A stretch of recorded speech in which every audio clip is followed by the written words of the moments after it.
Assalamualaikum warahmatullahi wabarakatuh. Perkenalkan, nama saya Tri Quratul Asiyah, NIM 18-2020-1099 dari kelas PGMI 03 2018. Baiklah, di sini saya akan memaparkan hasil proposal penelitian saya dengan judul Analisis Pengaruh Penerapan Program TTQ Tahsin Tahfiz Quran terhadap kepribadian siswa di SDIT Kurota Ayun Gumawang.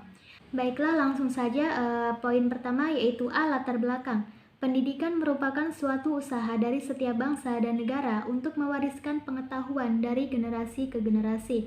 Pendidikan tersebut juga diharapkan dapat menciptakan peserta didik yang berkualitas dan berdaya saing yang tinggi untuk menghadapi persaingan di zaman yang semakin maju ini. Peningkatan kualitas sumber daya manusia merupakan salah satu penekanan dari tujuan pendidikan, seperti yang tertuang dalam Undang-Undang Nomor 20 Tahun 2003 tentang Sistem Pendidikan Nasional Bab 2 Pasal 3 yang berbunyi, pendidikan nasional berfungsi mengembangkan kemampuan dan membentuk watak serta peradaban bangsa yang bermartabat dalam rangka mencerdaskan bangsa, bertujuan untuk berkembangnya potensi peserta didik agar menjadi manusia yang beriman dan bertakwa kepada Tuhan Yang Maha Esa, berakhlak mulia, sehat, berilmu, cakap, kreatif, mandiri, dan menjadi warga negara yang demokratis. Untuk mewujudkan beberapa tujuan dari pendidikan nasional tersebut dapat dilakukan dengan pembelajaran program TTQ atau Tahsin Tahfiz Quran. Definisi Al-Quran itu sendiri merupakan wahyu Allah Subhanahu wa Ta'ala yang disampaikan kepada Nabi Muhammad SAW melalui perantara malaikat Jibril sebagai pedoman hidup umat manusia. Sedangkan secara bahasa, Al-Quran artinya bacaan, yaitu bacaan bagi orang-orang yang beriman. Bagi umat Islam, membaca Al-Quran merupakan suatu ibadah. Oleh karena itu, interaksi pertama yang harus dilakukan seorang muslim terhadap Al-Quran adalah dengan membacanya dengan sebenar-benar bacaan, atau dalam istilah Al-Quran disebut dengan bacaan yang sesuai dengan tajwid. Karena hal yang harus diperhatikan dalam menghafal Al-Quran atau membaca Al-Quran yaitu mampu menguasai dan memahami ilmu tajwid, sehingga bacaan bukan hanya lancar saja, melainkan bacaannya baik, benar, dan fasih. Al-Quran juga merupakan mukjizat yang paling agung yang diwariskan oleh Nabi Muhammad kepada umatnya agar senantiasa berpegang teguh kepadanya.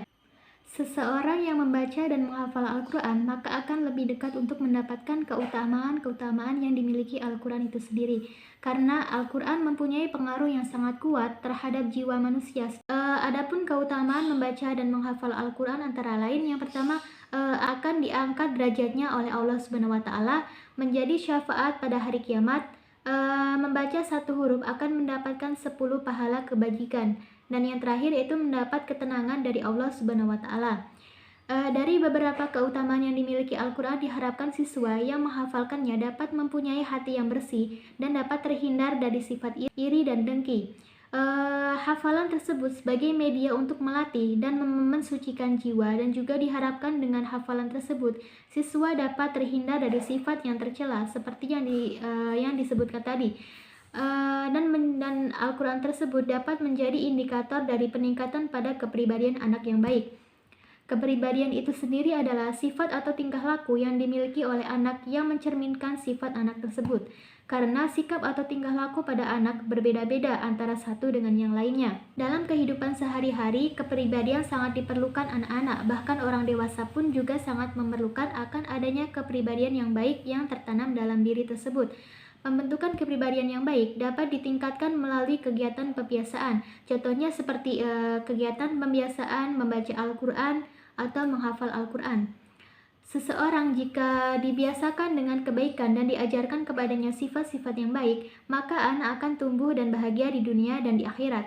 Sebaliknya, jika anak dibiasakan dengan kejahatan, maka anak akan celaka dan menderita. Oleh karena itu, mendidik anak haruslah dengan mengajari akhlak-akhlak terpuji. Dalam hal ini yaitu adanya kegiatan pembiasaan pembelajaran program TTQ atau Tahsin Tahfiz Quran. Program Tahsin Tahfiz Quran itu sendiri merupakan kegiatan membaca dan menghafal Al-Quran secara rutin dan intensif yang dilakukan oleh siswa dan untuk siswa. Kegiatan ini bermaksud untuk memperbaiki bacaan Al-Quran para siswa dan juga mengusahakan anak-anak agar dapat menghafal Al-Quran. Dengan diadakannya program TTQ sejak dini dapat mengantarkan seseorang menjadi kepribadian yang beradab, beretika, dan religius di dalam bersikap. Sekolah SDIT Kurota Ayun Gumawang merupakan salah satu sekolah tingkat SDMI yang memiliki program kegiatan TTQ Tahsin Tahfiz Quran. Kegiatan TTQ ini mewajibkan seluruh siswa SDIT untuk mengikutinya karena program TTQ ini dilakukan setiap pagi sebelum proses pembelajaran dimulai. Program TTQ ini dilakukan oleh seluruh siswa SDIT Kurota Ayun di kelas masing-masing yang dipimpin oleh wali kelasnya masing-masing. Program ini dilaksanakan sebagai bentuk antusias para guru-guru SDIT Kurota Ayun dalam membina anak didiknya untuk mencetak generasi yang peduli dengan kalam ilahi dan dalam menanamkan nilai-nilai agama Islam yang berpedoman pada Al-Quran. Dari latar belakang yang telah saya paparkan tadi, penulis tertarik dan bermaksud untuk mengadakan penelitian yang akan penulis bahas dalam bentuk skripsi dengan judul Pengaruh Penerapan Program Tahsin Tahfiz Quran terhadap kepribadian siswa SDIT Kurota Ayun Gumawang. Selanjutnya, poin yang kedua yaitu B. Batasan masalah. Pembatasan masalah ini dilakukan agar penelitian lebih terarah, terfokus, dan tidak menyimpang dari sasaran pokok penelitian. Oleh karena itu, penulis di sini memfokuskan penelitian ini berdasarkan latar belakang dan identifikasi masalah yang telah disebutkan. Adapun batasan masalah tersebut adalah pengaruh penerapan program TTQ terhadap kepribadian siswa SDIT Kurota Ayun Gumawang. Poin yang ketiga yaitu rumusan masalah. Adapun rumusan masalah dalam penelitian ini adalah yang pertama, apa pengaruh penerapan program Tahsin Tahfiz Quran terhadap kepribadian siswa SDIT Kurota Ayun Gumawang. Yang kedua yaitu bagaimana hasil dari penerapan program Tahsin Tahfiz Quran terhadap kepribadian siswa SDIT Kurota Ayun Gumawang. Selanjutnya yaitu tujuan penelitian. Sesuai dengan rumusan masalah yang telah dirumuskan, maka dapat ditentukan tujuan penelitian, yaitu yang pertama, untuk mengetahui apa saja pengaruh dari penerapan program TTQ atau Tahsin Tahfiz Quran terhadap kepribadian siswa SDIT Kurota Ayun Gumawang. Yang kedua yaitu untuk menjelaskan bagaimana hasil dari penerapan program Tahsin Tahfiz Quran terhadap kepribadian siswa SDIT Kurota Ayun Gumawang. Poin selanjutnya yaitu manfaat penelitian. Yang pertama, manfaat secara teoritis, yaitu untuk membuktikan teori tentang pengaruh penerapan program TTQ terhadap kepribadian siswa SDIT Kurota Ayun Gumawang. Yang kedua yaitu manfaat secara praktis. Yang pertama, bagi sekolah, dapat dijadikan bahan masukan dan pertimbangan dalam upaya pengembangan serta peningkatan kualitas pembacaan Al-Quran dan hafalan Al-Quran terhadap siswa SDIT Kurota Ayun Gumawang. Bagi siswa, dengan adanya pembelajaran Al-Quran melalui program TTQ, diharapkan dapat meningkatkan pemahaman dalam membaca Al-Quran, baik tajwid maupun makhrajnya, serta mempermudah siswa untuk menghafal ayat-ayat Al-Quran. Bagi guru, sebagai bahan masukan dan referensi dalam upaya pengembangan program TTQ. Sedangkan bagi peneliti, dapat menambah pengalaman tentang apa itu program TTQ atau Tahsin Tahfiz Quran dan mengamalkan ilmu yang didapatkan selama penelitian, baik di kehidupan sehari-hari bermasyarakat, berbangsa maupun bernegara. Yang selanjutnya yaitu kerangka teori. Kerangka teori ini berisi mengenai teori-teori yang akan dibahas di dalam proposal atau fokus penelitian. Jadi karena di sini saya membahas atau meneliti mengenai pengaruh program Tahsin Tahfiz Quran terhadap kepribadian anak-anak di SDIT Kurota Ayun Gumawang.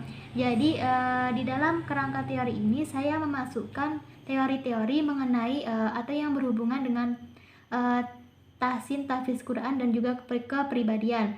Yaitu di sini saya memasukkan teori-teori seperti pengertian dari tahsin, pengertian dari tahfiz dan Al-Quran, kemudian keutamaan dalam menghafal Al-Quran, yang selanjutnya metode dalam menghafal Al-Quran, kemudian metode dalam memelihara hafalan Al-Quran, faktor-faktor yang mempengaruhi hafalan Al-Quran, dan yang selanjutnya yaitu mengenai kepribadian, yaitu seperti pengertian dari kepribadian itu sendiri, kepribadian dalam perspektif Islam, Kemudian faktor-faktor yang mempengaruhi kepribadian anak. Yang selanjutnya yaitu ada tinjauan pustaka. Tinjauan pustaka ini merupakan berisi mengenai penelitian-penelitian yang terdahulu yang berjudul hampir sama dengan proposal yang saya buat, yang dijadikan sebagai rujukan atau referensi dalam penelitian proposal saya. Di sini terdapat 2 penelitian terdahulu, yaitu yang pertama yaitu skripsi yang ditulis oleh Saudari Dina Fitriani pada tahun 2016 dengan judul Pengaruh Aktivitas Menghafal Al-Quran Terhadap Kecerdasan Spiritual Santri di Pondok Pesantren Anak-Anak Tahfizul Quran Raudatul Falah Bermi Gembong Pati pada tahun 2016.